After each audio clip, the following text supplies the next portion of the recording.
सास का घूंघट पार्ट 4। अब तक हमने देखा कि देविका के ससुराल के आदमी औरतों को घर के अंदर नहीं आने दे रहे हैं। देविका उन्हें पुलिस में जाने की धमकी देती है, जिससे पूरे गांव में अफरा तफरी मच जाती है। तभी गांव का एक आदमी सरपंच को बुलाकर ले आता है। सरपंच उनके घर के बाहर का नजारा देखकर कहते हैं, जोगिंदर जी, ये आपके घर की औरतों ने कैसा हंगामा मचा रखा है। आपका घर तो संस्कारों की मिसाल था, लेकिन ये मैं क्या देख रहा हूँ, आपके घर की किसी औरत ने घूंघट नहीं कर रखा। अब सरपंच जी, हमारे घर की औरतों को इस देविका ने बहकाया है। हमने पहले ही इन सबको चेतावनी दी थी कि अगर ये घर से बाहर गई तो हम इन्हें घर में नहीं आने देंगे। अब ये देविका हमें धमकी दे रही है कि पुलिस को बुलाएगी। क्या पुलिस? इस गांव का बरसों पुराना इतिहास रहा है। इस गांव में कभी पुलिस नहीं आई। गांव के सभी फैसले हमने मिलजुल कर किए हैं। जोगिंदर, तुम्हारे घर का फैसला पंचायत करेगी। सरपंच जी, आपने ठीक कहा। पंचायत दोनों तरफ की बातें सुने और जो भी फैसला पंचायत करेगी वो हमें मंजूर होगा। तो ठीक है, आज दोपहर को सभी गांव की चौपाल पर इकट्ठा होंगे और वहीं तुम्हारे घर का फैसला होगा। सरपंच वहां से चला जाता है। घर के आदमी घर के अंदर जाकर दरवाजा बंद कर लेते हैं और घर की औरतें वहीं घर के बाहर पेड़ के नीचे बैठ जाती हैं। तभी विमला कहती है, देविका बहू, तुम्हें भूख लगी होगी ना? नहीं माँ जी, मुझे भूख नहीं लगी, मैं ठीक हूँ। बहू, तेरा बच्चा छोटा है अभी, तुझे भूखा नहीं रहना चाहिए। वीना, सुजाता, जाओ पास में जो पंडित जी का बाग है ना, वहाँ से कुछ फल तोड़ लाओ। वीना और सुजाता पास के बगीचे से खूब सारे फल तोड़ कर ले आती हैं। सभी औरतें फल खाती हैं। तभी देविका कहती है, आप सब घर से बाहर निकली, घूंघट उतार दिया तो इन मर्दों की इज्जत चलेगी, लेकिन हम सब घर के बाहर भूखे प्यासे बैठे हैं। इस बात पर इन अहंकारी मर्दों को शर्म क्यों नहीं आ रही? हाँ देविका, तुम ठीक कह रही हो। अगर हम मर भी जाए ना, तब भी इन मर्दों के लिए इनके बनाए गए नियम कानून ही अहम रहेंगे, हम नहीं। सुजाता भाभी, मुझे तो सबसे ज्यादा सचिन पर गुस्सा आ रहा है। उसने मुझसे लव मैरिज की थी, क्या क्या वादे किए थे कि मेरा साथ कभी नहीं छोड़ेगा, और आज उसने मेरा साथ छोड़ दिया।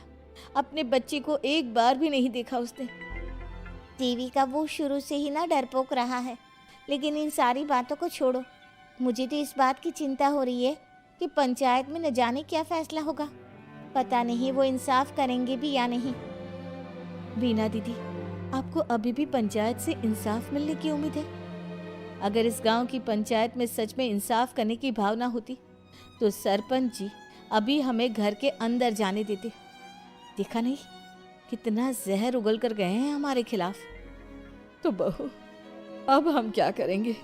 पंचायत तो हमारे खिलाफ ही फैसला सुनाएगी। पहले तो हम अपनी सारी बातें रखेंगे। अगर ये लोग नहीं माने तो आपको वही करना होगा जो मैं कहूँगी। लेकिन एक बात आप याद रखना, किसी भी सूरत में हम झुकेंगे नहीं, क्योंकि हम सही हैं। देविका सभी औरतों को समझा रही थी। तभी वहाँ एक गांव वाला आता है। आप सभी को पंचायत में बुलाया है। उस गांव वाले की बात सुनकर सभी औरतें पंचायत में पहुंचती हैं। वो देखती हैं कि उस पंचायत में सारा गांव इकट्ठा हो गया है। बहुत सारी औरतें लंबे लंबे घूंघट करके वहां आई हुई हैं। तभी पंचायत की कार्यवाही शुरू की गई और घर के आदमियों से पूछा गया कि वो घर की औरतों को घर में क्यों नहीं रखना चाहते। हमारे घर की औरतें ना तो घूंघट उतारती हैं और ना ही किसी डॉक्टर से इलाज करवाती है, और हमारे मना करने के बाद भी इन सब ने घर से बाहर कदम रखा, हमसे ऊंची आवाज में बात की। हमने इन सबको चेतावनी भी दी, लेकिन इन्होंने हमारी बात नहीं सुनी।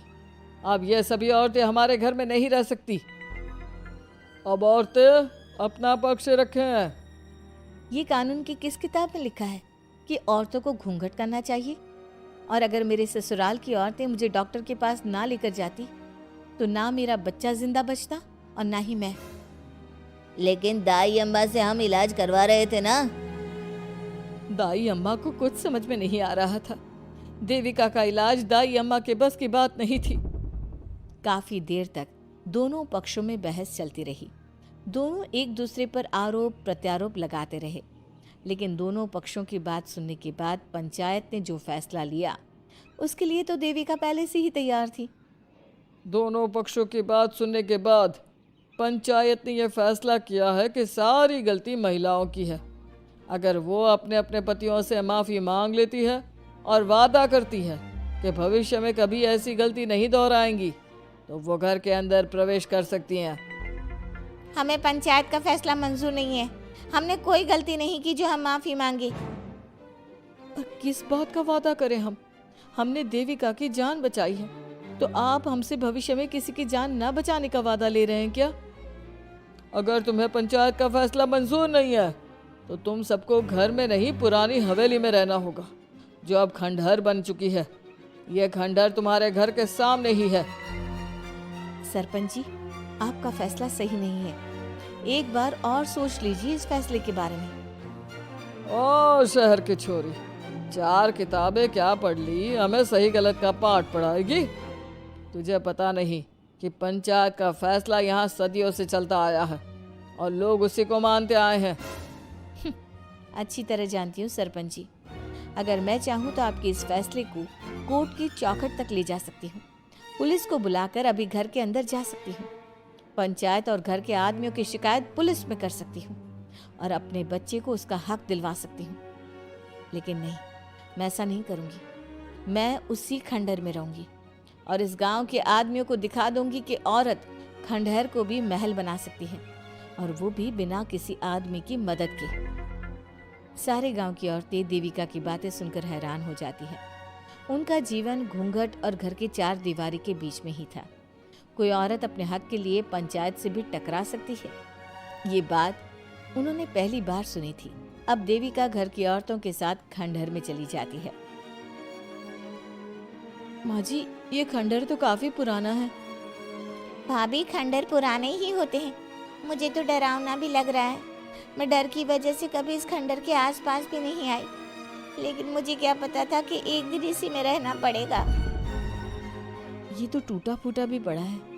माँ जी, एक काम करते हैं, ये खंडहर तो काफी बड़ा है, इसलिए एक हिस्से की साफ सफाई करके उसे ही रहने लायक बना देते हैं। बाद में धीरे धीरे पूरा खंडहर ठीक कर लेंगे। हाँ बहू, तुम ठीक कह रही हो। विमला भाभी और मैं इस खंडहर के टूटे हुए हिस्सों पर मिट्टी और ईंटें लगा देते हैं। सुजाता और वीना, तुम साफ सफाई कर लो। सभी औरतें मिलकर खंडहर के एक हिस्से को सुधारना शुरू कर देती है और काफी देर तक मेहनत करने के बाद वो उस हिस्से को काफी हद तक अच्छा कर लेती हैं। और इसी तरह रात हो जाती है। सभी औरतें बैठकर बात करती है। माँ, हमने इस खंडहर को घर तो बना दिया है, लेकिन ये घर चलेगा कैसे? हाँ माँ जी, मैं भी यही सोच रही हूँ। और हम सब तो बड़े हैं, गर्मी सर्दी भूख कुछ भी आसानी से बर्दाश्त कर सकते हैं, लेकिन देविका का बेटा बहुत छोटा है, उसे तो हमें अच्छी तरह से पालना होगा ना। मैं भी यही सोच रही हूँ कि आगे हमें क्या करना चाहिए। कम्मो और मैं मिलकर मिट्टी का चूल्हा और मिट्टी के बर्तन बना देते हैं। कुछ दिन के लिए खाने का इंतजाम भी हो जाएगा, क्योंकि यहाँ पर खेत और बाग बगीचे आसपास ही हैं, कहीं से कुछ भी ले सकते हैं। पहले आप मुझे ये बताइए कि आप सब लोगों को आता क्या है? मतलब कोई ऐसा काम जिसका आपको शौक हो, जो आपने बचपन से किया हो। बहू, तेरी दिमाग में चल क्या रहा है? माँ जी, बहुत कुछ चल रहा है। बस अब हमारा सारा ध्यान इस बात पर होना चाहिए कि हम अपने लिए अच्छे से अच्छा क्या काम कर सकते हैं। आप सब हिम्मत से और समझदारी से काम लो, फिर देखना हम इस खंडहर को भी महल बना देंगे। इसके लिए सबसे पहले हमें आत्मनिर्भर बनना होगा। देविका सभी को समझा रही थी, तभी उसका बेटा रोने लगा। उसने अपने बेटे को गोद में उठाया और उसे चुप कराने लगी।